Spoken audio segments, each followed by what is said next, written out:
Thermal properties of matter बताया मैंने डाला था बुक में, तो आप उसको शुरू करते हैं।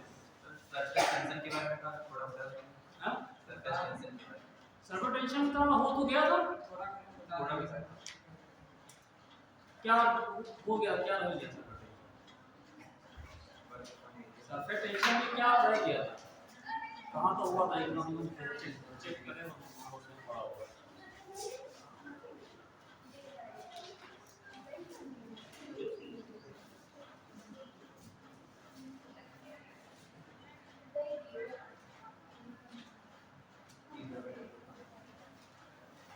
सरफेस टेंशन का हमने डेफिनेशन बता दी थी, है ना, दो बताई डेफिनेशन। एक हमने बताई थी फोर्स अपॉन लेंथ बताया था, है ना, फोर्स अपॉन लेंथ से, और एक बताया था work done per unit area, दो बताई थी हमने, ठीक है। अब उसमें आगे क्या था, पहले क्या चीज कहाँ छोड़ रखा था, कहाँ अच्छा सरफेस टेंशन की कम समय लग जाएगा।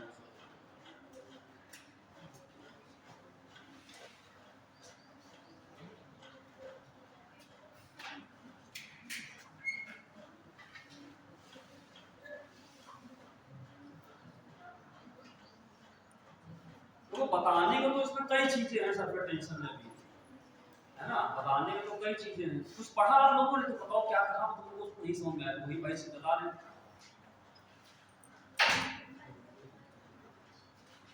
कहां तक हुआ था वो देखना चाहिए।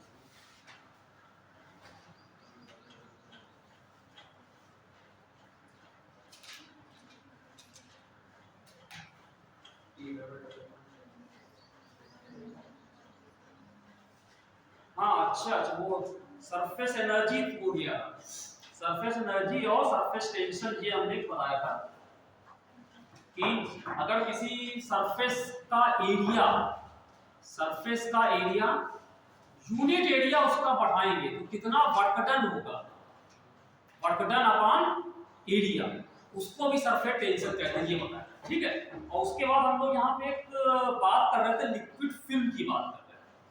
जैसे अगर कहीं कोई फिल्म बनती है, जैसे आप एक इस तरह से बना लीजिए,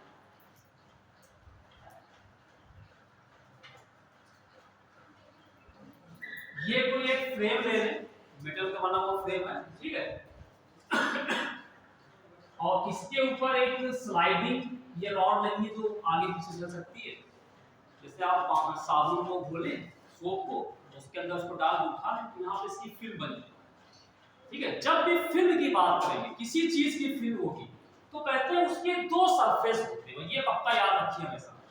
जब भी हम फिल्म बोलेंगे, चाहे वो सोप की हो या किसी भी चीज की फिल्म हो, तो वो उसकी या किसी ऑयल की किसी भी चीज की हो तो उसकी दो सरफेसेस रहेंगी, एक अपर सरफेस, एक लोअर सरफेस, ठीक है। यही हम लोगों ने इसमें किया था। जैसे हमने इसको यहाँ पे आगे खींच रहे थे तो हमने कितना फोर्स यहाँ पर लगाया था, तो जो अंदर का एक फोर्स लगेगा, जो फोर्स लगता था वो सरफेस टेंशन के कारण लग रहा था, ठीक है। तो हम फोर्स लगाएंगे, इसको इक्विलिब्रियम में रखते हुए अगर इसको खींचेंगे कितना ही फोर्स हम लगाएंगे, तो कितना वर्क हुआ ये हम निकाला था, ठीक है। तो हमने जो किया था T बराबर आया था कितना आप लोगों ने वर्क किया अपॉन कितना एरिया, यूनिट एरिया को बढ़ाने में कितना वर्क डन होगा वो सरफेस टेंशन, ठीक। ये सब हम लोगों ने कर दिया था, ठीक। अब यहाँ पे एक चीज और हम यहाँ पे आपको बता दें जो इम्पोर्टेंट चीज इसमें समझने वाली है, हमने कहा तो पूरा कर देते हैं इसको, न्यूमेरिकल हम इसके नहीं करा, जो बहुत समय लगेगा, मेन पॉइंट बता देते हैं, ठीक है। या कहना सा हम क्वेश्चन भेज देंगे, आप लोग कर लीजिए, ना बताना आपको, ठीक। अच्छा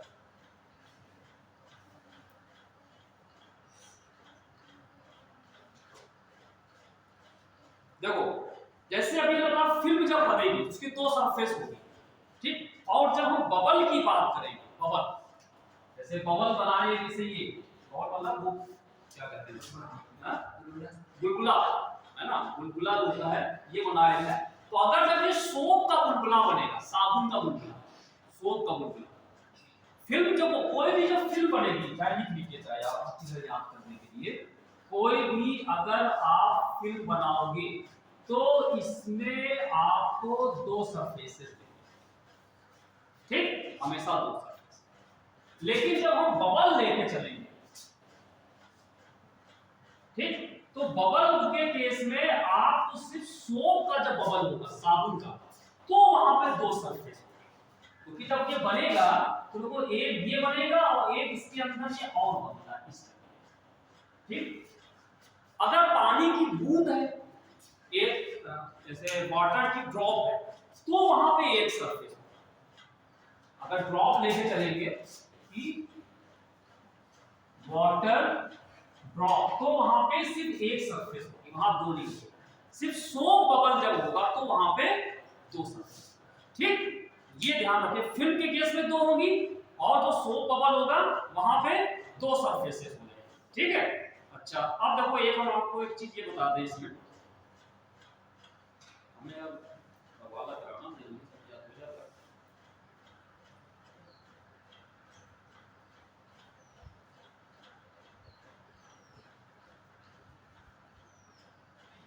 हम्म,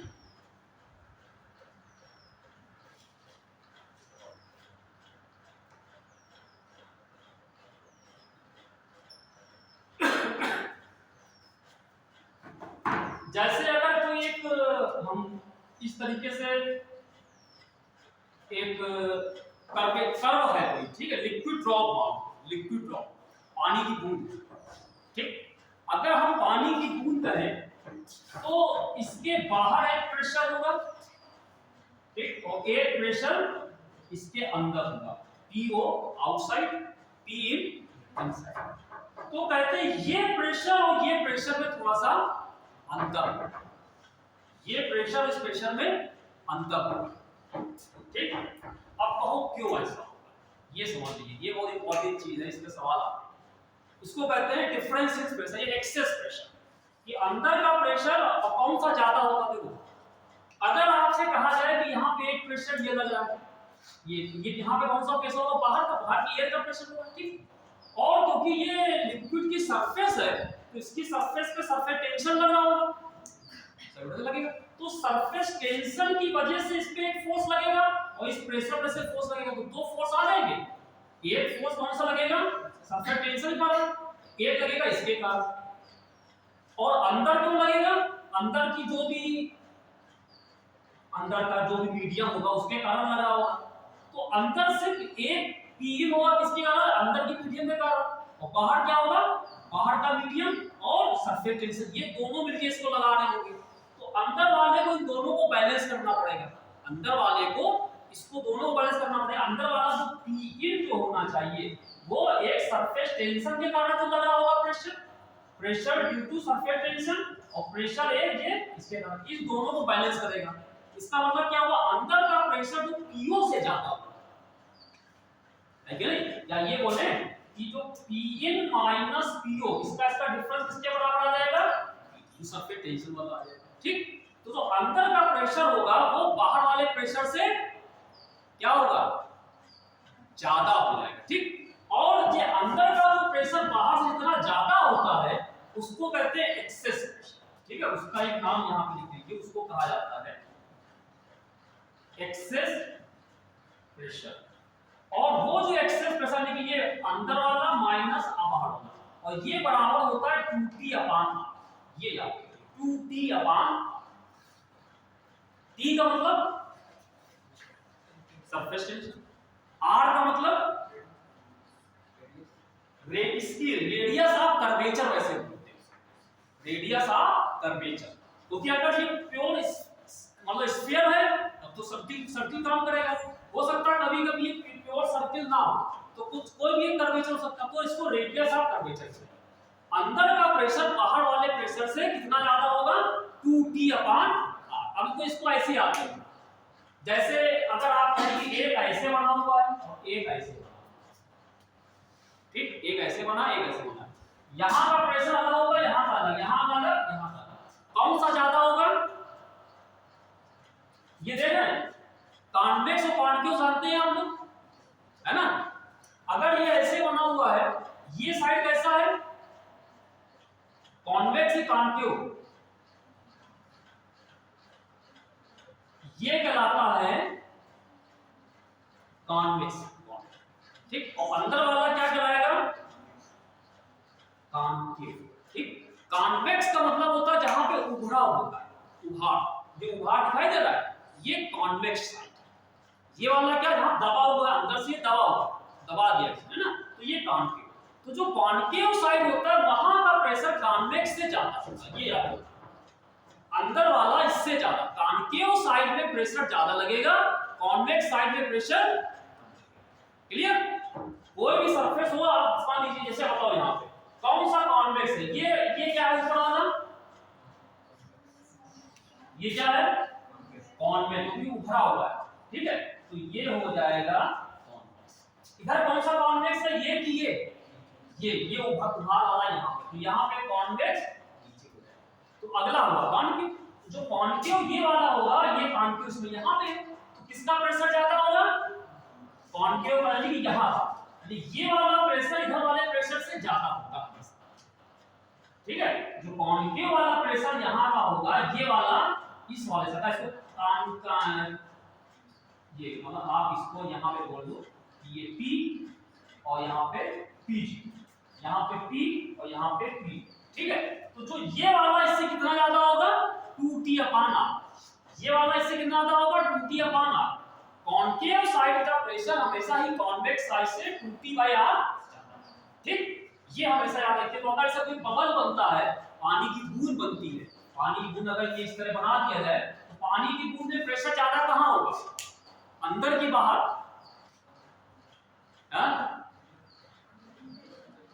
बताओ। पानी की बूंद अगर ये है, प्रेशर यहां ज्यादा होगा यहां ज्यादा होगा, अंदर, क्योंकि अंदर वाला क्या है कॉन्केव है, बाहर वाला क्या है कॉन्वेक्स। तो अंदर का प्रेशर जो होगा इस वाले, अगर मान लो आपसे कहें यहाँ पर Pin है, यहाँ P0 है, तो Pin माइनस P0, ठीक है। तो ये बहुत जरूरी समझने वाला था, जब भी ऐसे बनेगा, जहां भी कॉन्केव साइड होगा उसका प्रेशर कॉन्वेक्स वाले से 2T/R, डिफरेंस बता रहा इतना ज्यादा, ये एक्सेस प्रेशर, ठीक है। अच्छा अब एक चीज और समझ लीजिए इसमें, अगर यही से सोप बबल हो जाए, सोप बबल, ये जो बबल बना रहे थे, अगर हम ये तो पानी की बूंद थी, अगर ऐसे ये बना हुआ है यहाँ, तो इसे थोड़ा सा ऐसे करते हैं, थोड़ा सा सोप बबल अगर लेते हैं, उसमें केस क्या होगा, सोप बबल।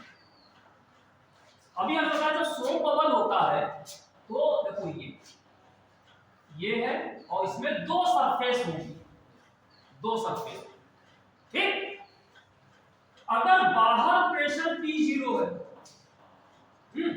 तो देखो यहां से जब यहां आएंगे तो यहां का प्रेशर चेंज होगा, ठीक। अब यहां ये वाला ज्यादा होगा कि ये, हम इसको P1 कह दें, तो ये P1 ज्यादा कि P0 ज्यादा है, P1 ज्यादा, क्यों, क्योंकि ये कॉन्केव साइड, कॉन्वेक्स बाहर का, तो जो अंदर वाला जो आ जाएगा, यानी कि ये P1 बराबर क्या होगा P0 से कितना ज्यादा होगा 2T/R, ठीक। अच्छा अब उसके बाद आप यहां से अंदर आ दो, एक ये भी हो गया, तो यहां P2 भी आ गया, यहां पे दो सरफेस होगी ना, एक ये और एक सोप बबल है, सिर्फ सोप की बात कर रहे हैं, सोप बबल की केस। तो ये वाला क्या होगा, ये वाला इससे और ज्यादा, क्योंकि ये इसके लिए ये कॉन्वेक्स बन गया, ये कॉन्केव हो गया। तो जो P2 की बात करोगे, तो P2 बराबर क्या आ जाएगा, जो P1 पे होगा उससे ये भी 2T/R और ज्यादा हो जाएगा, होगा क्यों भाई, जो P1 था उससे 2T/R ज्यादा हो गया। अब P1 को तो यहां पे P1 कितना था P0 प्लस 2T/R, और ये 2T/R एक और रखा, तो कितना आ गया P0 प्लस 4T/R। इसका मतलब क्या होगा, जब सोप बबल होगा तो अंदर का जो प्रेशर बाहर वाले से 4T/R, ठीक। तो सोप बबल के केस में अंदर वाला जो प्रेशर होता है बाहर वाले के प्रेशर से 4 कर देगा, बाकी में 2T/R। सिंपल कोई बबल हो रहा है तो ये इससे 2T/R जाता है, और जब सोप बबल होगा तो अंदर वाला प्रेशर क्या होगा बाहर वाले से 4T/R, ठीक। तो ये कुछ पॉइंट्स हैं जो आप लोग बुक से पढ़िएगा तो आपको ये समझ में और आ जाएंगे, ठीक है। अच्छा और एक दो चीजें हम बता दें आपको ताकि आप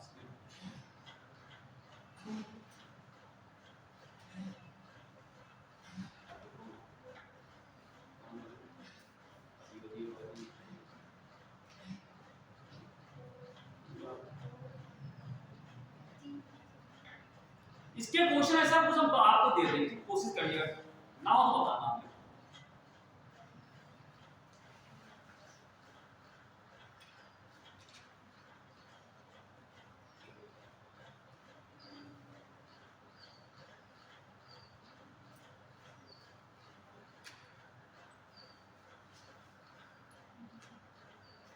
एक चीज और इसमें है जिसको कहते हैं एंगल ऑफ कांटेक्ट, शायद आप लोगों ने पढ़ा होगा। एंगल ऑफ कांटेक्ट का नाम सुना होगा, कांटेक्ट एंगल, ठीक है, angle of contact. Angle of contact का मतलब ये हुआ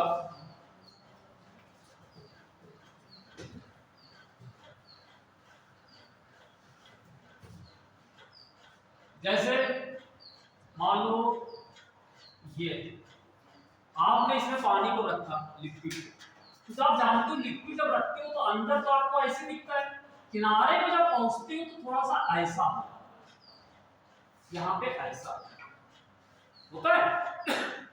तो यहाँ पे दो चीजें, एक तो लिक्विड है और दूसरी चीज लिक्विड यानी वाटर है, और दूसरी चीज ये जिस वेसल बर्तन में रखा गया है उसकी सरफेस। तो यहाँ पे दोनों टच कर रहे हैं, ये दिखाई दे रहा है, यहाँ पे दोनों टच कर रहे हैं, या आपसे कहें यहाँ पे दोनों एक दूसरे को टच कर रहे हैं। तो जहां पे दोनों टच करते हैं एंगल ऑफ कांटेक्ट, ठीक है, एंगल ऑफ, और जहां पे दोनों एक दूसरे टच करें, वाटर या ग्लास का बना हुआ ग्लास में दोनों टच कर रहे हैं, तो जहां पे दोनों टच कर रहे होंगे तो वहां पे करते क्या है कि हम एक टेंजेंट खींचेंगे, इस पे जिस पॉइंट पे दोनों टच कर रहे हैं वहां पे टेंजेंट खींचेंगे, एक टेंजेंट खींचेंगे जो हमारा ये बॉडी है जिसके संपर्क में लिक्विड आया है, किसके संपर्क में आया है, ग्लास की प्लेट जो भी होगा, एक हम यहाँ पे टेंजेंट खींच देंगे इसके ऊपर, और एक खींचेंगे लिक्विड के ऊपर खींचेंगे। जिस जगह पे लिक्विड और एक बॉडी एक दूसरे को टच करते हैं वो पॉइंट लिया, उस पॉइंट से एक टेंजेंट खींचेंगे लिक्विड की सरफेस पे और एक खींचेंगे बॉडी पे, और बॉडी पे भी खींचेंगे कहां पे, बॉडी में लिक्विड के अंदर, जैसे लिक्विड को बॉडी पे तो आप बाहर ये भी खींच सकते हो बाहर, लेकिन हम कौन सी लेंगे टेंजेंट जो लिक्विड की तरफ खींची जाएगी अंदर, ठीक है। जिस पॉइंट पे लिक्विड किसी दूसरी बॉडी को टच करता है उस पॉइंट से हम दो टेंजेंट खींचेंगे, एक टेंजेंट लिक्विड पे और एक टेंजेंट मतलब स्पर्श रेखा, एक स्पर्श रेखा खींचेंगे लिक्विड पे और दूसरी किस पे खींचेंगे, बॉडी पे, और बॉडी पे कहां पे खींचेंगे, लिक्विड की साइड, ठीक। उसमें जो एंगल बनता है ये इसको कहते हैं एंगल ऑफ, इसको स्पर्श कोण कहते हैं, इसको हिंदी में कहते हैं एंगल ऑफ कांटेक्ट, मतलब स्पर्श कोण, जहां पे दोनों एक दूसरे को टच करते हैं, ठीक है, क्लियर। मतलब angle between the liquid surface, angle between the tangent at the liquid surface and the body at the point of contact is called the angle of, ठीक। अच्छा, अब देखो इसी चीज को हम आपको एक चीज हम बताना चाह रहे हैं कि जो एंगल ऑफ कांटेक्ट है ये एक बहुत ही इंपॉर्टेंट चीज बताता है। जैसे आपने एक लिक्विड पानी को देखा और मरकरी को भी अक्सर सुना होगा या देखा होगा, मरकरी, अगर मरकरी को कैपिलरी का नाम सुना ना, कैपिलरी ट्यूब, एक पतली सी ट्यूब होती है, पतली सी एक ग्लास की बनी हुई ट्यूब होती है, पतली मतलब इतनी होती है उसका जो रेडियस बहुत ही कम, ठीक है। तो ये कैपिलरी ट्यूब है, ये बहुत ही पतली, तो जरा आप समझने के लिए वाइड बना रहे हैं लेकिन बहुत पतली होती है, बहुत ही इस तरीके से नैरो, ठीक है, लेकिन बनाया थोड़ा बनाया है। तो अगर इसको कैपिलरी को हम आपसे कहें एक बर्तन में ऐसे रख दीजिए जिसमें पानी है, ठीक, और एक बर्तन और ले लीजिए, मान लो ये रखा हुआ है, इसमें दो में रखिए, इसमें मरकरी, ठीक, और यहां पे क्या है, वाटर। तो जब इसमें दोनों को रखेंगे, एक ही चीज है, एक कैपिलरी ट्यूब को पानी में रखा गया, एक मरकरी में, तो होता क्या है जब इसमें रखते हैं तो पानी जो होता है इसके ऊपर राइज कर जाता है, चल मतलब इसके ऊपर हो जाता है, ठीक है। और जब मरकरी में रखते हैं तो जो मरकरी होता है वो क्या होता है, वो इसके नीचे उतर जाता है, तो ये और इसके अंदर उसका सरफेस ऐसा, ठीक, आप देखिए किताबों में भी सही है ऐसा है, मरकरी में रखो तो नीचे हो जाता है। ठीक, अब देखो अंतर क्या है, अंतर क्या है, अगर आपसे कहें कि ये पॉइंट दोनों टच कर रहे हैं, ये ट्यूब है और ये मरकरी है। ठीक, अब इस पॉइंट पे जरा एंगल आप कांटेक्ट कैसे बनाओ, यहां पे है एक एंगल किस पे खींचेंगे, लिक्विड, लिक्विड कौन सा है, मरकरी, तो मरकरी का सरफेस कहां है, ये सरफेस है, तो इस पे टेंजेंट ये खींचा, दूसरा किस पे खींचेंगे, बॉडी पे, बॉडी पे ये खींचोगे, बॉडी पे, अब देखो बॉडी पे ऊपर खींचे कि नीचे, ऊपर नहीं नीचे, अभी तो क्या कहा हमने, बॉडी पे टेंजेंट तो खींचोगे लेकिन जो लिक्विड है लिक्विड की दिशा में खींचोगे, लिक्विड ऊपर कहां है, लिक्विड नीचे है, लिक्विड कहां है, मटेरियल इसके नीचे है ना, ये ऊपर का तो हवा है, ठीक, जो ऊपर होगा तो इस पे नीचे की तरफ ये खींचेंगे, क्लियर, तो एक टेंजेंट ऊपर, इस पे टेंजेंट नीचे की, एरो नीचे बनाना, तो इसमें जो एंगल बन रहा है ये एंगल आप पॉइंट ऑफ कांटेक्ट पे आप टेंजेंट एक लिक्विड पे खींचोगे और एक बॉडी में, अपनी बॉडी पे किस किधर, जिधर हमारा लिक्विड होगा, लिक्विड नीचे उधर खींचेंगे। अब इसमें आप, इसमें वो पानी ऊपर राइट किया है, इसमें पॉइंट ऑफ कांटेक्ट ये, अब क्या करें यहां पे, एक टेंजेंट खींचा लिक्विड पे, लिक्विड तो ये है हमारा, ये हो गया, ये टेंजेंट हो गई, फिर बॉडी यानी कैपिलरी ट्यूब पे खींचेंगे ऊपर के नीचे, क्योंकि अब क्लियर लिक्विड नीचे ही है तो इस पे नीचे आ जाएगा, तो इस पे ये आ जाएगा। दोनों के एंगल में क्या अंतर है, ये एंगल आप देखिए जो थीटा है और एक एंगल ये थीटा है, ये 90 से कम और ये 90 से, ठीक, दोनों एंगल समझ आ रहा है, तो जब एंगल ऑफ कांटेक्ट जो होता है, अगर थीटा 90 से कम होता है तो पानी ऊपर चढ़ता है, ठीक, अगर एंगल ऑफ कांटेक्ट क्या है, लेस देन 90, क्या होगा, लिक्विड विल राइज ऊपर, ठीक, और अगर थीटा जो है ग्रेटर देन 90, ऐसे मरकरी के केस में लिक्विड विल फॉल, लिक्विड नीचे आ जाएगा, मतलब क्या होगा, लिक्विड फॉल नीचे गिर जाएगा, ठीक, और एक चीज और, जिसके लिए एंगल ऑफ कांटेक्ट 90 से कम होता है, वो जो होते हैं बॉडी को वेट कर देते हैं, वेट मतलब भिगो देते हैं, जैसे गिलास में पानी रखो, गिलास में पानी लाइए पीने के लिए, तो देखो गिलास भीग जाता है, ठीक है, लेकिन अगर मरकरी को गिलास में रख दोगे, मतलब किया नहीं होगा, फिर भी आप ये देखिए इमेजिन करें, तो मरकरी रखो, तो मरकरी जो होता है वो जिस बॉडी में लाते हैं उस पर टच करता है, उसको छूता तक नहीं है, मतलब उसको भिगोता नहीं है, ठीक है, तो अगर angle of contact less than 90 होगा, इसका मतलब क्या हुआ, लिक्विड जो होगा ये वेट करेगा, उस सरफेस को भिगो देगा 90, इसका angle of contact less than 90, और अगर जिसमें एंगल ऑफ कांटेक्ट ज्यादा होगा 90 से, वो क्या होगा, डज नॉट वेट, वो उसको भिगोता नहीं, ठीक है, ये ध्यान रखिएगा, जिसका एंगल ऑफ कांटेक्ट 90 से ज्यादा है वो कभी भी उसको सरफेस को भिगोएगा नहीं, मतलब अनटच रहेगा, और जो इसका 90 से कम है वो इसको वेट, ठीक है, तो ये कुछ पॉइंट्स है जो आपको पता होना चाहिए, ठीक, जैसे सिल्वर होता है, अच्छा तो सिल्वर का होता है, तो कहते हैं सिल्वर का जो एंगल ऑफ कांटेक्ट 90 होता है, 90, वो क्या होता है, जब सिल्वर को आपको रखोगे किसी उसमें, तो ये उसको सरफेस दे दो बट इक्वल यहाँ पे ऐसे आए, मतलब ये टेंजेंट खींचोगे तो ये 90 एंगल, ठीक है, तो ये कुछ पॉइंट्स हैं जो आपको पता होने चाहिए।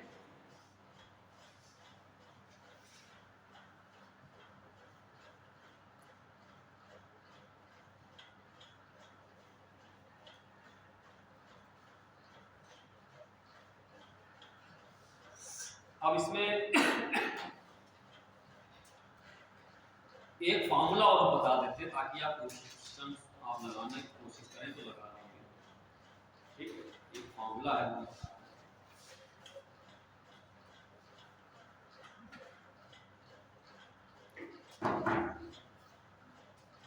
ये पानी को इस पे राइज किया ऊपर, ये ऊपर राइज करता है, उसका एक फॉर्मूला आपको पढ़ा होगा, h बराबर होता है 2t cos theta r, 2t का cos theta r, t surface tension, cos theta angular contact, r यहाँ पे जो है ये r जो है ये जो हमारा कैपिलरी है, ये कैपिलरी इसकी ये रेडियस, ठीक है, r यहाँ पे जो है ये है रेडियस ऑफ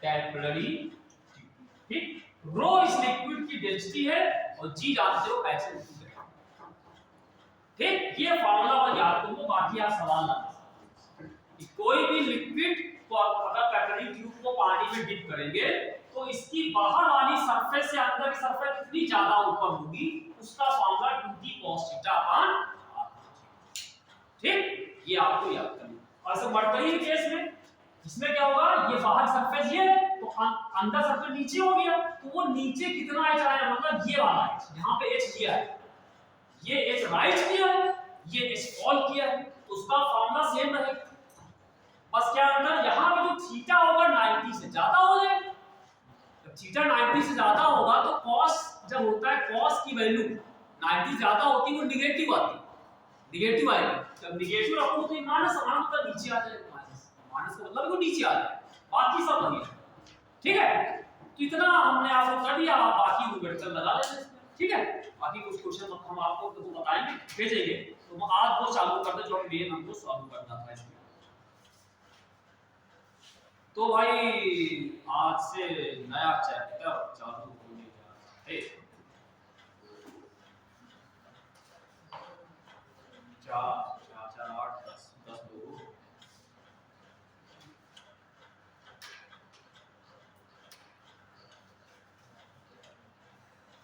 तो समझ में आया तुम लोग, तुम लोग हैं, नए मेहमान को बैठे हैं, तुम समझ में आया तुम नहीं, थोड़ा बहुत नहीं है, थोड़े से काम में थोड़ा बहुत आना चाहिए तभी समझ में आए, थोड़े से काम नहीं चलेगा,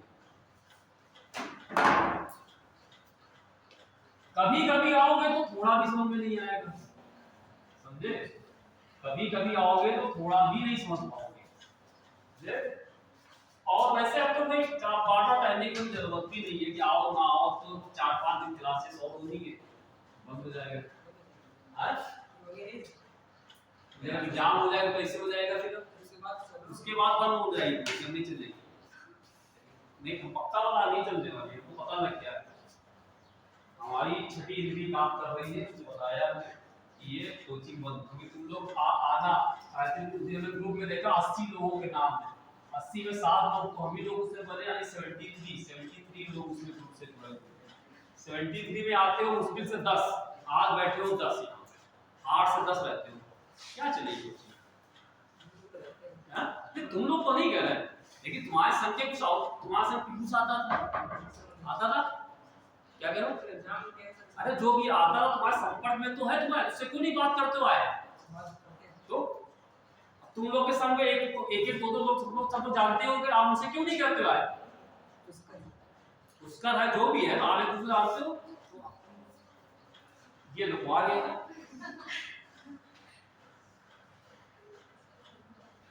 इससे बड़ा तो ये है,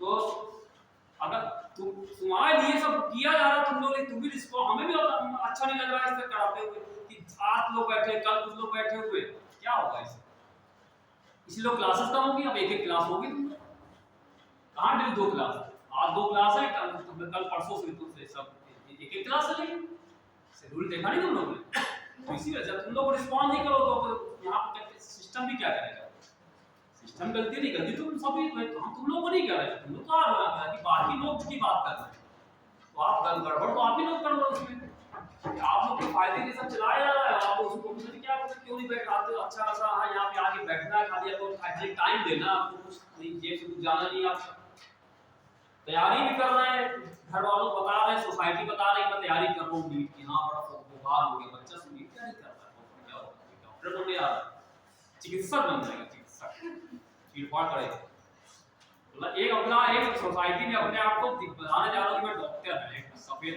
वाले लोग बनते हैं डॉक्टर, लेकिन कुछ नहीं। जब यहाँ फ्री में आके बैठना है तो उसका फायदा नहीं उठा पा रहा। हम लोग समझ होता है, हम लोग होता तो दौड़ के जाते हैं, हम लोग समय ऐसा कोई सिस्टम नहीं है, तो मतलब हम लोग दौड़ के जाते हैं। चलो आज हम नया चैप्टर चालू करते हैं, थर्मल प्रॉपर्टीज।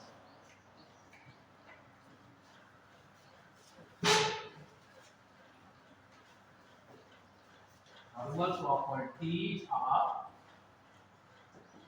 matter.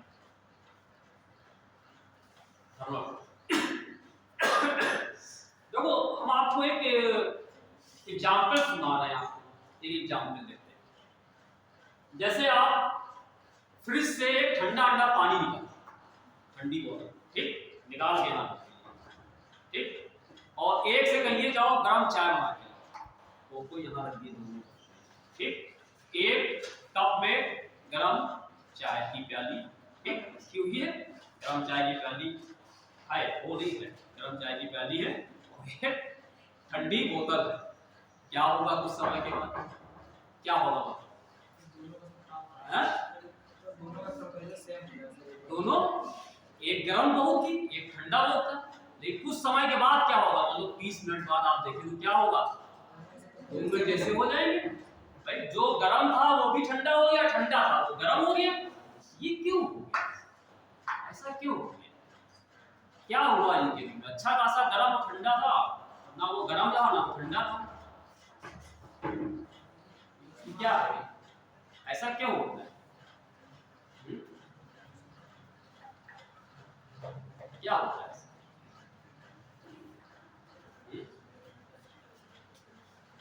चलो ये हमने एग्जांपल आपको दिया, सुन रहे हो? ये है एग्जांपल। अब इसके पहले हम आपको एक चीज बताने जा रहे हैं, उससे सही याद आ, समझ रहे हो? यहाँ पे एक चीज आती है हीट, ठीक, और एक चीज यहाँ पे आती है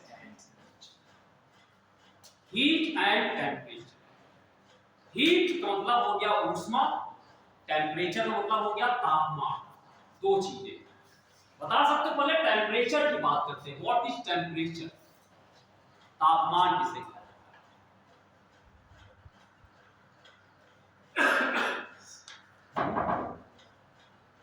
हीट जो है वो जो है एक तरह से एनर्जी। हीट क्या है? एनर्जी। इसका भी हमने एनर्जी पढ़ी। कौन कौन सी एनर्जी पढ़ी हम लोगों ने?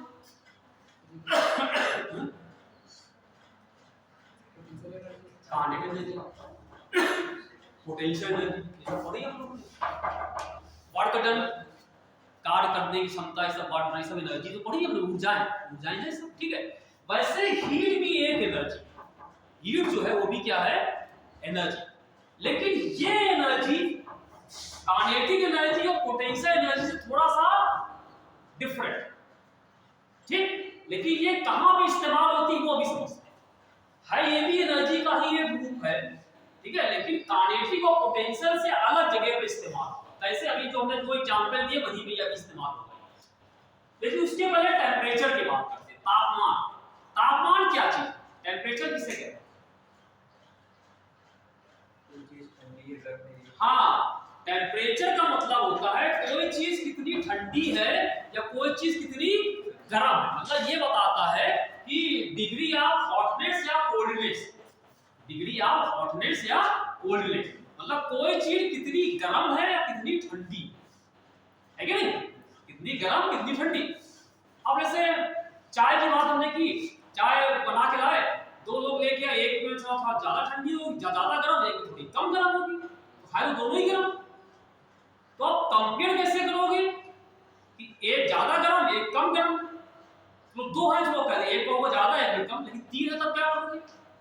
एक कम गर्म एक ज्यादा गर्म, कैसे कहोगे? तीन अगर होगी तो खोगे, एक में कम गर्म है, एक उससे ज्यादा गर्म, और तीसरा क्या कहोगे? ज्यादा गर्म, ये तो हो गए। कैसे नापोगे उसको? चार हो तो क्या करोगे? कितने में ज्यादा बोलोगे? ठीक है, तो उस तो क्या किया यहाँ पे? अगर दो या तीन से ज्यादा हो तो जब कंपेयर करना, दो है तो कंपेयर कर लोगे, एक ज्यादा गर्म एक ज्यादा एक ज्यादा ठंडा है, कम ठंडा। लेकिन जब 3 या 4 5 हो तो कैसे करोगे? ज्यादा ज्यादा कम कम कम कितने बार बोलेंगे? तो नहीं बोल सकते ना। तो उसका मेजरमेंट किया, ठीक है। तो उसको नापने की इस्तेमाल होता कैसे? तो उसको एक स्केल बना देते कि हम सही वैल्यू बताएंगे। कहते हैं ये 0 डिग्री सेंटीग्रेड, ये 10 डिग्री सेंटीग्रेड, ये 15 डिग्री, ये जो नापा जाता है ये सही टेम्परेचर। मेन तो है कि वो कितना बताता है, उसका डिग्री ये बताता है कितना गर्म है या कितना ठंडा है। लेकिन एक्यूरेट वैल्यू बतानी है कि ये कितना गर्म है कि नहीं। दो लोग हैं, मतलब दोनों का बॉडी टेम्परेचर थोड़ा अलग है। इसको फीवर आ गया, जैसे कल हमें आ गया था, हम नहीं आए थे यहाँ, ठीक है। तो है ना, वो किताबा नहीं था, वो अलग बात है कितना। तो किसी मतलब 100 रहा हो या 90 थोड़ा ज्यादा, 90 ज्यादा हो, 101 102 भी रहा, ठीक है। तो इस तरह टेम्परेचर बदलता रहता है। तो कितना है, तो उसको सही से नापने के लिए भी टेम्परेचर नापना, तो डिग्री सेंटीग्रेड में नापते हैं, ठीक, क्लियर। तो टेम्परेचर का मतलब क्या होगा? वो बताता है कितनी गर्म है कितनी ठंडा, और सही वैल्यू उसकी कितनी, वो नापने के लिए हम टेम्परेचर का एक यूनिट, कौन कौन सी यूनिट आपने पढ़ी टेम्परेचर नापने के लिए? टेम्परेचर किसमें नापते हैं? फ़ारेनहाइट और डिग्री सेंटीग्रेड और सेल्सियस को डिग्री सेंटीग्रेड कहते हैं। तो सेल्सियस कहते हैं वही डिग्री सेंटीग्रेड। केल्विन, तीन स्केल है, अलग अलग स्केल में टेम्परेचर नापा जाता है, ठीक है। अब सवाल उठता है कि हम टेम्परेचर नापते कैसे? टेम्परेचर नापते कैसे, मतलब देखो टेम्परेचर नापने की जगह वजह क्यों बताई हमने कि सही वैल्यू पता कि 4-5 चीजें हैं, तो पता लगाना कौन ज्यादा गर्म है कौन ज्यादा ठंडा है। तो हम टेम्परेचर प्लस इसका टेम्परेचर इतना, इसका इतना, इसका इतना, पॉइंट का 1 का भी अंतर है तो पता लगाना ये ज्यादा होता हूं, ठीक है। लेकिन अगर पॉइंट 1 का अंतर होगा तो दोनों हाथ से छुओ तो कितना मालूम पड़ेगा? तो पॉइंट 1 डिग्री पता लगा पाएगा, ठीक है। तो वो इसलिए स्केल बनाते हैं। तो स्केल बनाने के लिए हम यहाँ पे आपको 3 स्केल दिखा रहे हैं। यहाँ पे 3 स्केल यहाँ पे हम पहले आपको दिखा रहे हैं। एक यहाँ पे कहलाएगा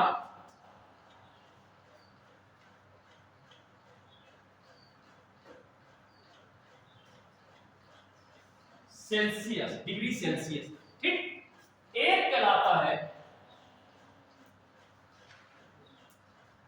केल्विन टेम्परेचर स्केल, ठीक। और एक कहलाता है यहाँ पे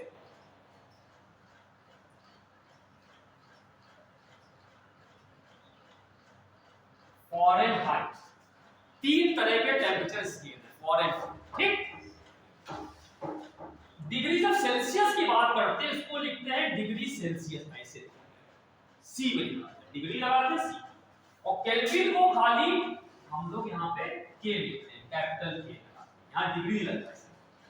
फ़ारेनहाइट पे हम एफ लगाते हैं, डिग्री फ़ारेनहाइट, ठीक। अच्छा, अब जब भी कोई टेम्परेचर स्केल बनाया जाता है तो उसमें करते क्या है कि 2 रेफरेंस पॉइंट दिए, 2 रेफरेंस मतलब 2 ऐसी चीजें लेते हैं जिनको हम आसानी से समझ सकें। अब 2 कौन से लिए जाते हैं? कहते हैं एक लिया जाता है आइस, बर्फ लेते हैं। कहते हैं बर्फ का जो टेम्परेचर होगा उसको कहते हैं फ्रीजिंग, जहां पर जिसपे बर्फ जमती है। बर्फ कितने डिग्री से जमती है? 0 डिग्री सेंटीग्रेड, ठीक है। तो वो होता है फ्रीजिंग, ठीक। एक हम लोग क्या ले लेंगे यहाँ पे, इसे कहते हैं फ्रीजिंग।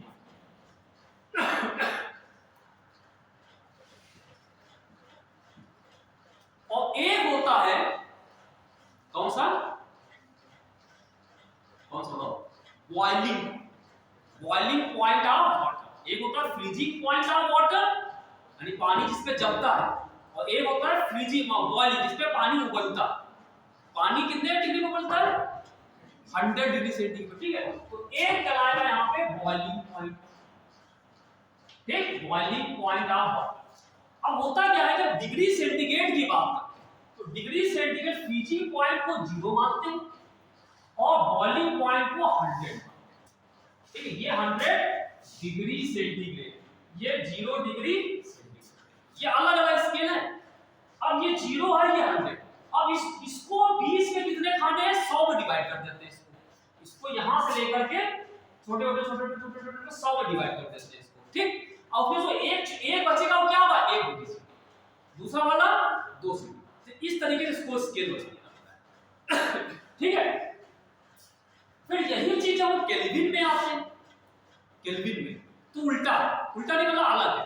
उसमें क्या होता है, जो फ्रीजिंग पॉइंट होता है जिसपे बर्फ जमती है उसको जीरो ना कहेंगे, उसको हम लोग क्या कहते हैं, उसको कहते हैं 273 केल्विन, 273 का। वैसे 273.15 होता है, सही 273.15 होता है, लेकिन हम इसको राउंड फिगर पे 273 कहते हैं केल्विन। समझे, ये केल्विन में आता है। और ये वाला जो होगा 100 जो यहाँ पे आ रहा था, इसको हम लोग कह देते हैं 373.15 है ये। अब 273 इसके भी 100 खाने, ये भी 100 डिवाइड हो जाएगा। ठीक, ये याद कर लो इसमें कि इसका मिनिमम पॉइंट कौन सा है 0 और इसका 100, इसका 273, इसका 373। और जो फॉरेन हाइट होता उसमें क्या चीज है, यही जो होता है इसको जो यहाँ पे 0 और 270 कहते हैं, इसको 32 का 32 फॉरेन डिग्री फॉरेन। और जो ये वाला होता था इसको कहते हैं 212। 212 और 32 में कितने खाने हैं, डिफरेंस कितना आ रहा है 180। कितना डिफरेंस है, कितना डिफरेंस है, 2 में से 2 गया 0, 1 में से 3 गया नहीं जाएगा, 11 में से 3 गया 8 और 1 में से 2 में 1 में से 180। ठीक, तो ये इसमें 180 खाने अंतर। इसमें देखो, इसमें 100 में नहीं, इसमें 20 के 100 खाने, इसके 20 के 100 खाने, इसमें हो जाएंगे 180 खाने। ये थोड़ा सा अलग है, ये दो लगभग एक जैसे आ जाएंगे, 20 से 100 खाने, इसमें 180।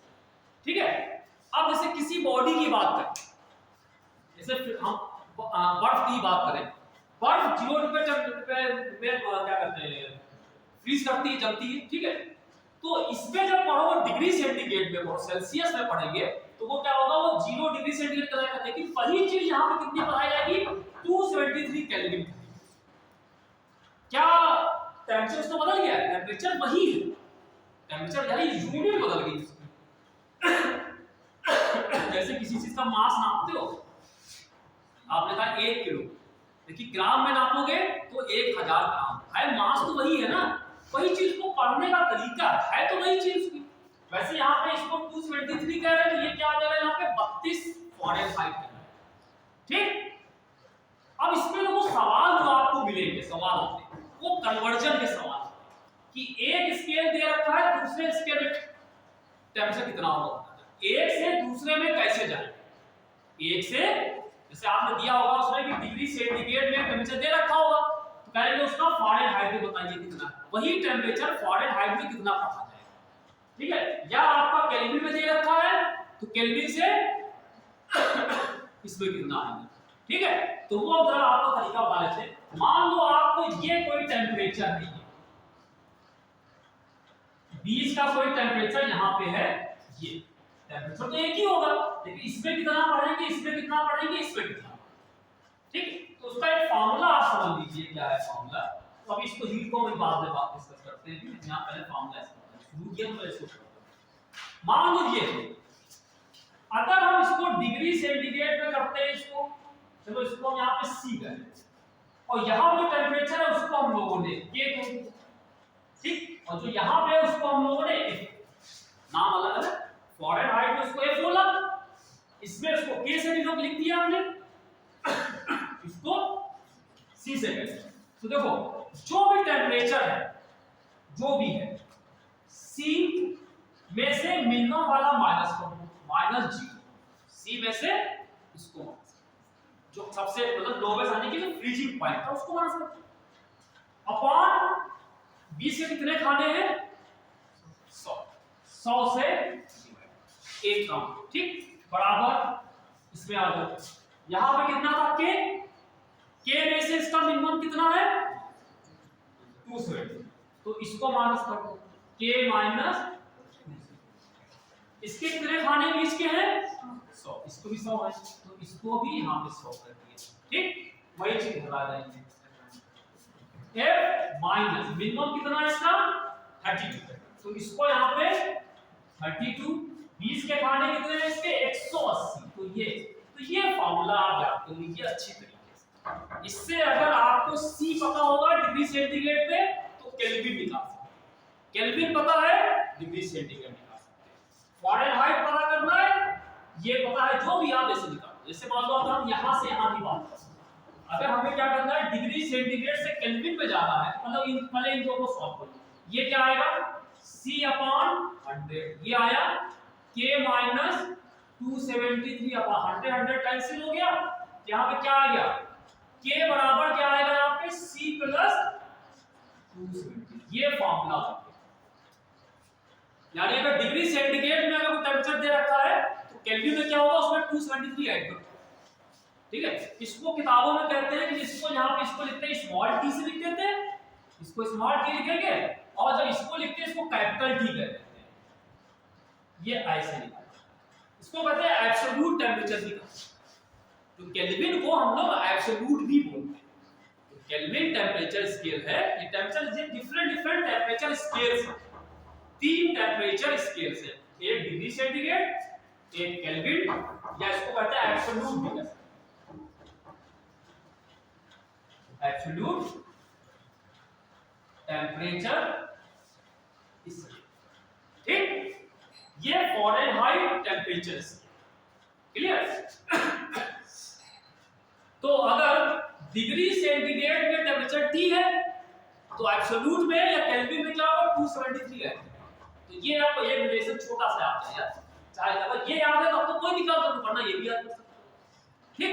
अच्छा, अगर हम डिग्री सेंटीग्रेड से फ़ारेनहाइट में आना चाहें, डिग्री सेंटीग्रेड से फ़ारेनहाइट में आना चाहें तो क्या करोगे, इसको लेके सॉल्व, ठीक है, इसको लेके कर लो। ये क्या होगा सॉल्व करेंगे, देखो C/100, यहाँ पे क्या आएगा F माइनस 32 अपॉन, ठीक है, ये आएगा। यहां से देखो ये 0 इससे कैंसिल हो गया, तो यहां से देखो C बराबर कितना आएगा F माइनस 32 को ऐसे लिखा और 10 को ऊपर कर दो, 18 को नीचे कर दो। ये बचेगा क्या, इसको 2 से डिवाइड करो, कितना आएगा 5 और ये 9, तो ये आएगा 5/9 F माइनस 32C। तो ये फॉर्मूला अलग से C बराबर F में अगर मान लो F में पता है तो उसको F में इसी तरह माइनस करके ऐसे निकाल सकते हैं डिग्री सेंटीग्रेड से फ़ारेनहाइट। तो ये जो आप इस तरह से एक स्केल से दूसरे स्केल में जा सकते हैं, ठीक। अब हम जरा इसके एक दो क्वेश्चन करते हैं। देखो ये 3 के अलावा, 3 स्केल के अलावा कभी कभी सवाल एक ऐसा आता है वो उस टेंपरेचर स्केल बनाते जो होता ही नहीं, मतलब हाइपोथेटिकल, ये तो है, ये तो एग्जिस्ट करते हैं, ये तो हम लोग देखते हैं नापते हैं। कुछ ऐसे होते हैं जो हाइपो इमेजिन खाली करते हैं कि मान लो एक हमारे सामने ऐसा स्केल है जहां पे कहेंगे फ्रीजिंग पॉइंट को कुछ माना गया है, तो लेकिन उसमें फ्रीजिंग और बॉइलिंग पॉइंट दिया हो, तो आगे वहां से बताओ यहां से वहां जाए तो क्या होगा, ठीक है। तो पहले जो इस पे सवाल करते हैं हम लोग, ये देखते हैं। तो ये फॉर्मूला आप याद रखिए, ये वाले, इस पे अभी हम क्वेश्चन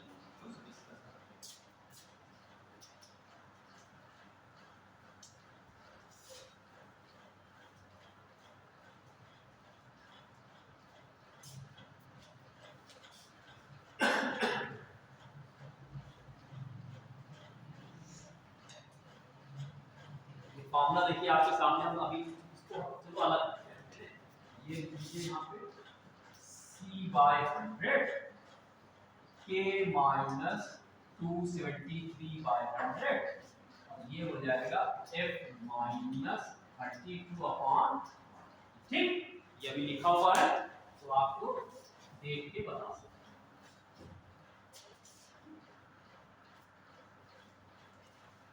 ये समझ में आया, थोड़ा ज्यादा नहीं आया, दोनों लोग को यही हाल है, थोड़ा काम मिलेगा। कह रहे हैं एट व्हाट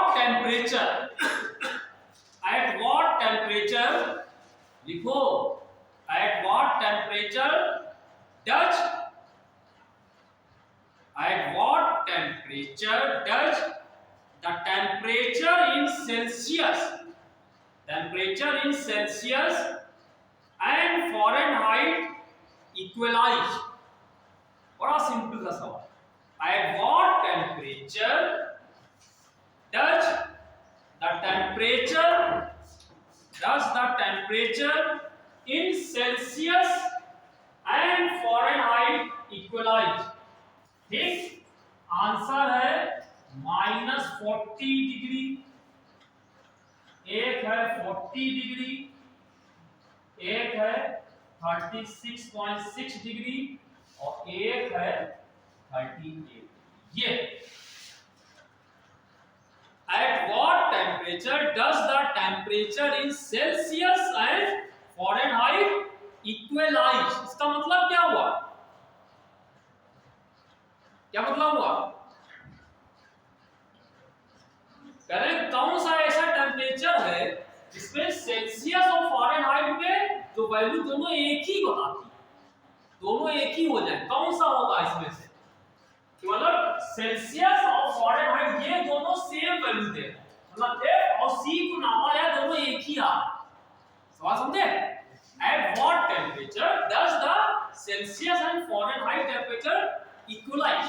Equalize मतलब बराबर होगा कि फारेनहाइट पे जो टेम्परेचर होगा और जो सेल्सियस पे टेम्परेचर होगा वो दोनों की वैल्यू दोनों क्या हो? इक्वल हो। किस टेम्परेचर? क्या करें? यानी कि इसका तो काम है नहीं, इन दोनों का है, तो इन दोनों का है तो इन दोनों को ही लिख लेते हैं। कह रहे ये दोनों टेम्परेचर C और दोनों क्या है? दोनों एक बराबर आ रहे हैं, तो बराबर मान लो दोनों बराबर हैं, अगर उसको x मान लो तो ये भी x हो गया और वो भी x। ठीक, अब x निकालो, कट्टर काट खेलो, x निकालो, दोनों तरफ से x निकालो।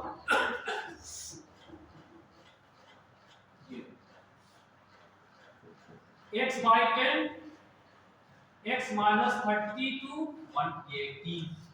ठीक, अब क्या करें? x बराबर 10 को उधर ले गए, 10 by 80 x minus 32। ठीक, अंदर मल्टीप्लाई कर दो, 10x by 80 10 into 32 upon 18। ठीक, यहां पे x क्या सॉल्व हो सकता है? क्या ये सॉल्व हो सकता है? तुम करके बताओ। हाँ, देख सबको करना है, तुमको स्पेशली तुमसे कह रहे हैं इसलिए कि हम चेक करना चाह रहे हैं कैलकुलेशन तुम्हारा सही हुआ कि नहीं। इसको सॉल्व करें।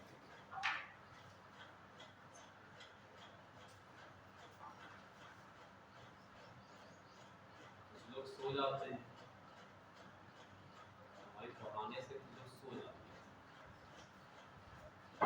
तो सो गए।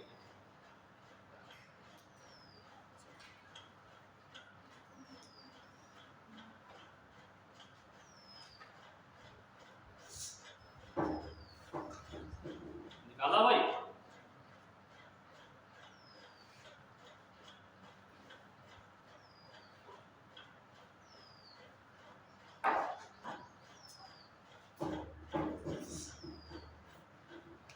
इसको सॉल्व तो कर लेते।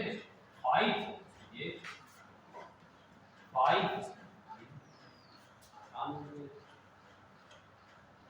तो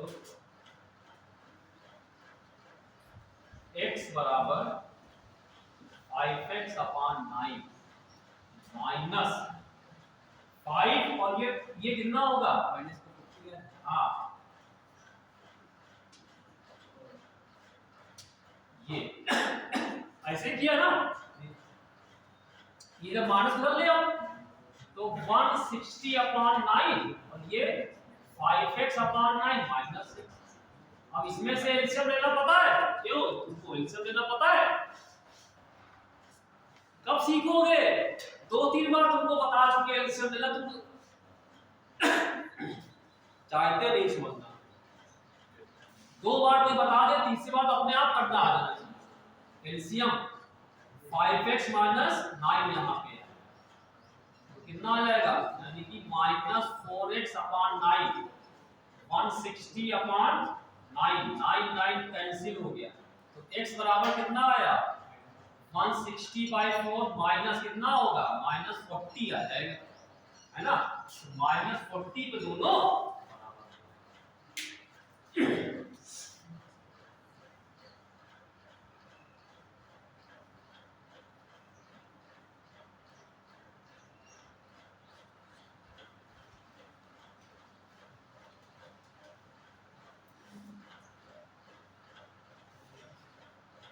ऐसे एक सवाल है, the temperature of a body, temperature of a body on kelvin scale, temperature of a body on kelvin scale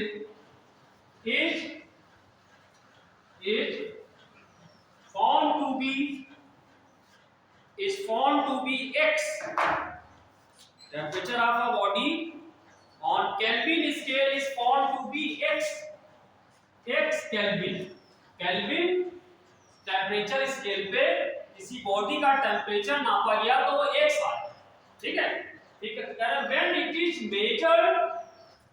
is measured on Fahrenheit thermometer, when it is measured on Fahrenheit thermometer, जब इसको Fahrenheit में major किया गया it is found to be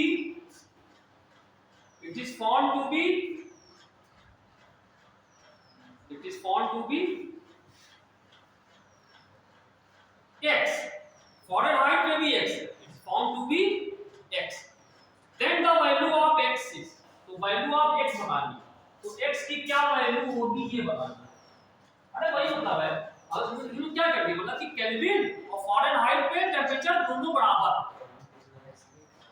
it is found to be कितना, तो देखो इसमें तो आंसर क्या है, या तो 40 आएगा या 313, 574.25 या 301.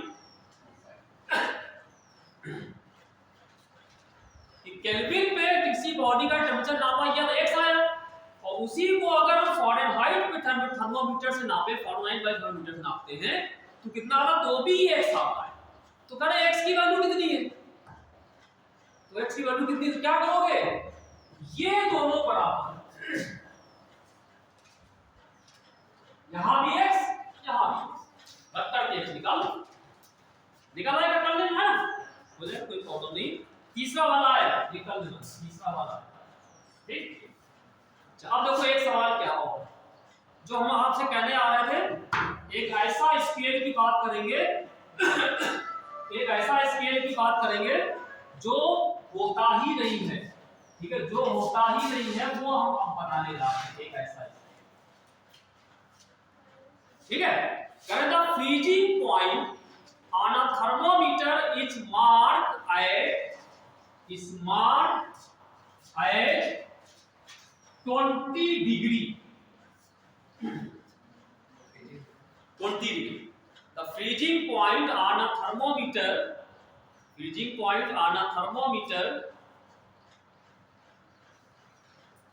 is marked at 20 degree and the boiling point at 150 degree, 150 degree, ठीक है, ठीक है ना, टेम्परेचर ऑफ ब्रैकेट लिख लीजिएगा 60 degree centigrade, temperature of degree centigrade on this thermometer will be read as READ, will be read as 40 degree, 65 degree, 98 degree और none of these, चारों में से कौन से। अब देखो ये एक ऐसा बनाया हुआ है, कह रहे हैं कि freezing point on a thermometer is marked as 20 degree. एक कोई थर्मामीटर कहीं से मिल गया होगा कहीं से, ठीक है, कहीं से ढूंढ लाए होंगे, तो कह रहे हैं उसमें कह रहे हैं उस थर्मामीटर में जो फ्रीजिंग पॉइंट को देखा गया तो वो 20 डिग्री नाप रहा था, ठीक है, और बॉइलिंग पॉइंट को नाप रहा था 150 नाप रहा था, ठीक।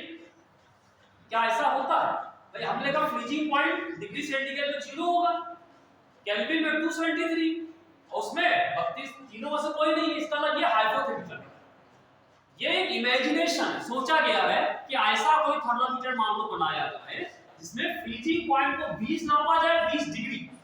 अब ये नहीं लिखा कि क्या डिग्री सेंटीग्रेड है कि केल्विन है, सब लिखा डिग्री कर दिया, तो वो नया स्केल बनाया, ठीक है, और बॉइलिंग पॉइंट को 150 कह दिया गया।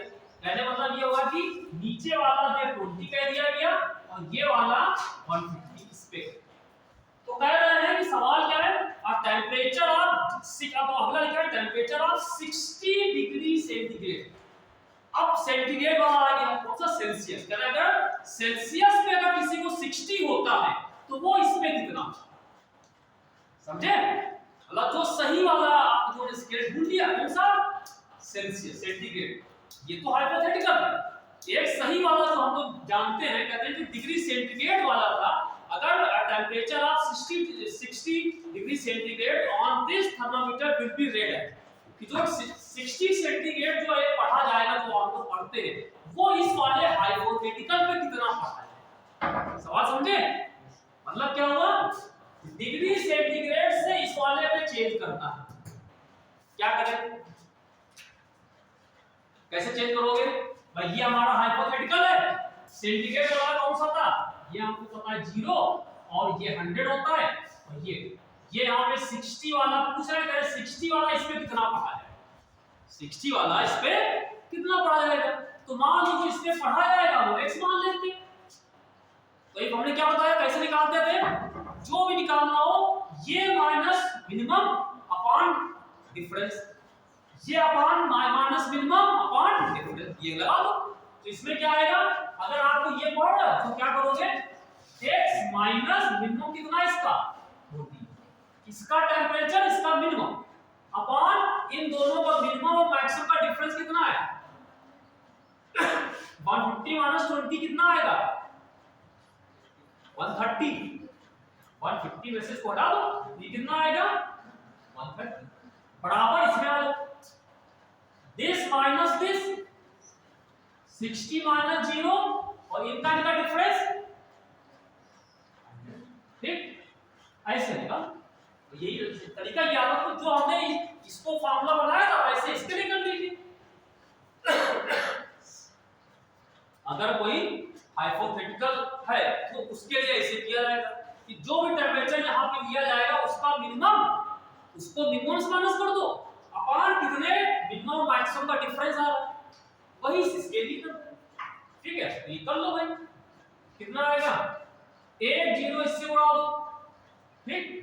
तो x माइनस 20 अपॉन 13, यहाँ पे क्या है 60 अपॉन 10, तो 1 0 और से उड़ा देना, 6 बचा खाली।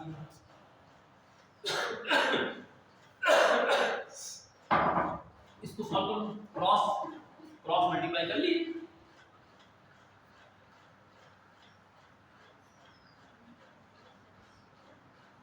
कितना आएगा x माइनस 20 कितना आएगा ये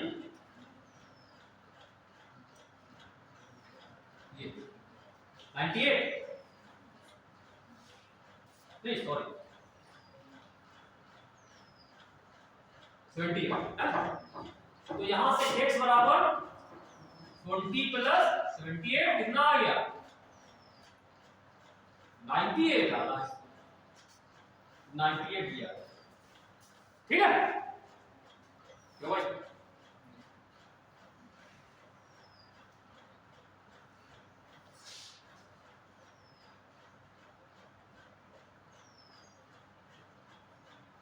ऐसे एक सवाल और है वो भी आप लोग कर सकते हैं। अच्छा,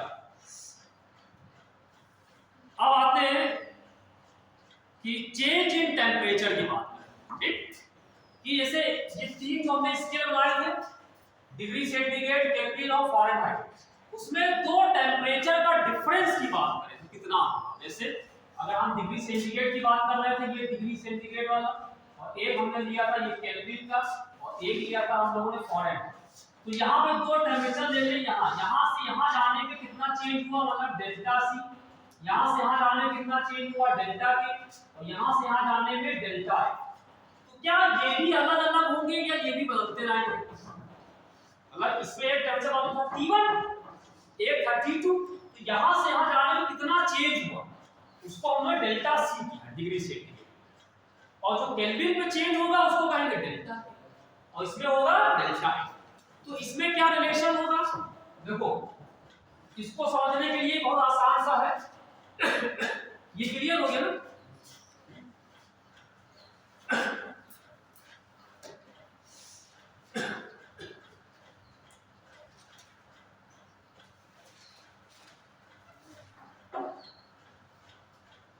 जैसे ये दे पहला इसकी बात करें, सामने लिखा हुआ है, आप इसी समझ सकते हैं, C/100 K माइनस 273 इसको ऊपर हम करने आ रहे हैं चेंज इन टेम्परेचर।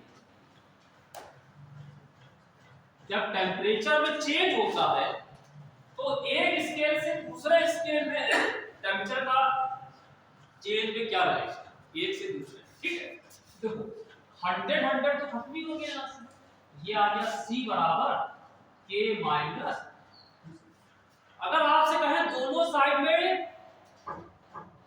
डिफरेंशिएट कर दो, डिफरेंशिएशन को डेल्टा कह देते हैं, डिफरेंशिएट मतलब होता है D, हम यहाँ पे डेल्टा वही चीज समझ रहे हैं, तो यहाँ पे डेल्टा लगाओ तो क्या आएगा डेल्टा C, यहाँ लगाओ डेल्टा डेल्टा K, और ये क्या होगा माइनस डेल्टा 273, अब 273 कांस्टेंट है, तो कांस्टेंट है, इसका डेल्टा लगाओ तो क्या आएगा ये जीरो, जीरो देगा, तो ये सीधे सीधे जीरो बराबर क्या आएगा डेल्टा C बराबर, यानी कि सेंटीग्रेड और केल्विन में चेंज में कोई अंतर नहीं, ठीक है। मतलब जैसे यहां से यहां गए, अब इसमें जितना डिफरेंस आएगा वही डिफरेंस इसमें भी आएगा, इसमें कोई डिफरेंस नहीं। डिग्री सेंटीग्रेड और केल्विन में दो टेम्परेचर के बीच का डिफरेंस दोनों का सेम है, तो आपको चेंज नहीं, कन्वर्ट नहीं करने की जरूरत नहीं, जो इसमें रहेगा वही इसमें, ठीक है। लेकिन जरा इसकी बात करो, ये हो सकता है गड़बड़ क्योंकि यहाँ पे 100 है, यहाँ 180 ये, तो इसके लिए देखो ऐसे ये यहाँ से इसकी बात करेंगे हम यहाँ पे, इसमें क्या हो जाएगा, जैसे आपने कहा C/100 और ये F माइनस 32/1, तो ये 0 0 कैंसिल कर दो यहाँ पे, तो ये C/10 बराबर F माइनस, और ये आ जाएगा 10 को ऊपर ले लो जैसे पहले किया था अभी, तो C बराबर हाँ 10/80 F 32, और ये इसको लिख ही चुके 5/9 कर चुके।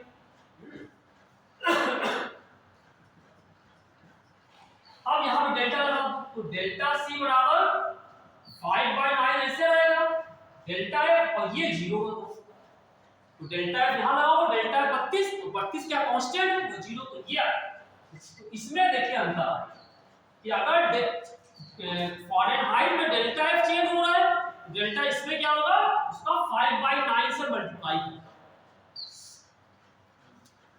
समझे। अगर फॉरेनहाइट में दो टेम्परेचर के बीच में डिफरेंस डेल्टा F आ रहा है, तो डिग्री सेंटीग्रेड में कितना आएगा, जो फॉरेनहाइट में चेंज डिफरेंस आएगा उसका 5/, तो ये थोड़ा सा अलग हो, बाकी ये वाला सेम, ये सेम है, ये वाला 5/, ठीक है।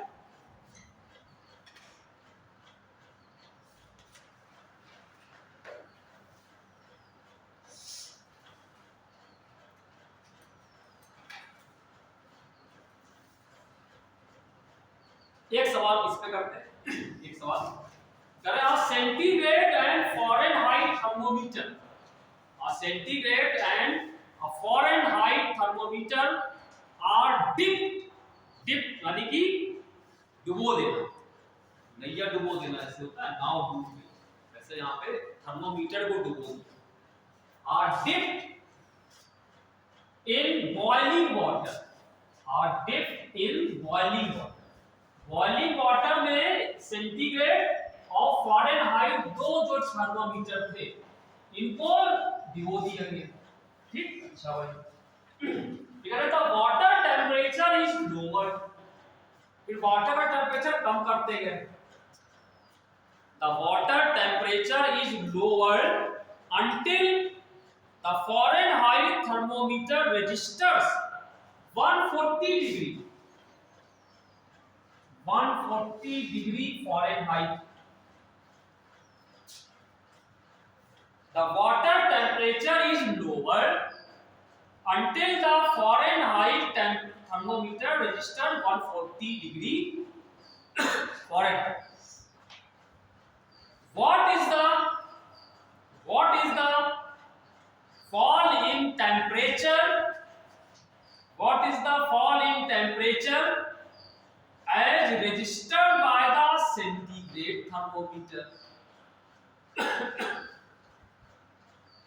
What is the fall in temperature as registered by the centigrade thermometer?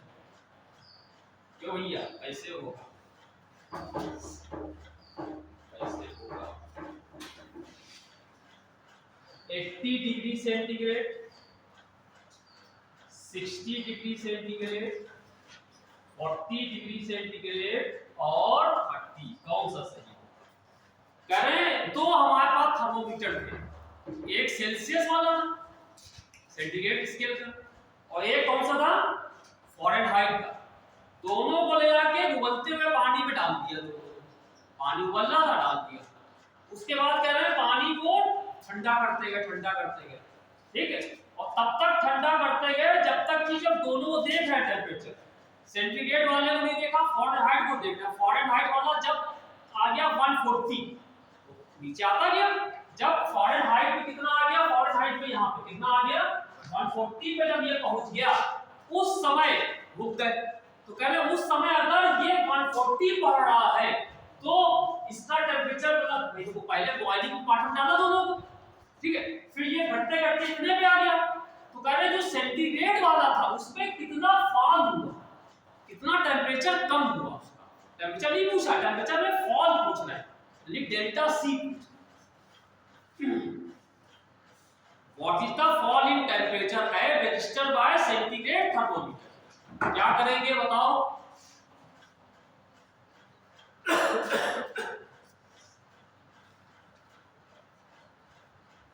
UPSC वाली क्लास छूट गई, जानते थे अब आप आने वाले हैं। अच्छा ये सवाल पूरा होता है। हाँ, डिग्री सेंटीग्रेड, आपको डिग्री सेंटीग्रेड यानी कि ये डेल्टा सी बताना है। तो डेल्टा सी का मतलब कैसे निकालोगे? डेल्टा सी एफ की जगह पर डेल्टा एफ तो बताओ पहले, वो तो एफ है, डेल्टा एफ कहां है भाई? देखो हमको ये था ये डेल्टा सी बराबर ये होता है, डेल्टा सी बराबर ये डेल्टा एफ कितना है, वो तो कह रहा है कि इसको घटाते घटाते घटाते 140 तक आया, तो ये कितना डेल्टा एफ हुआ? पहली लाइन पढ़ो, पहली लाइन। दोनों को बॉइलिंग वाटर में डाला गया, जब बॉइलिंग वाटर में डाला गया होगा तो इसका कितना रहा होगा? 100 पढ़ रहा होगा। ये कितना पढ़ रहा होगा फ़ारेनहाइट? 212 पढ़ता है ना, तो ये 212 यहाँ पे रहा होगा। तो जब यहाँ पे आ गया डेल्टा कितना, इसमें से इतना माइनस कर, क्यों भैया?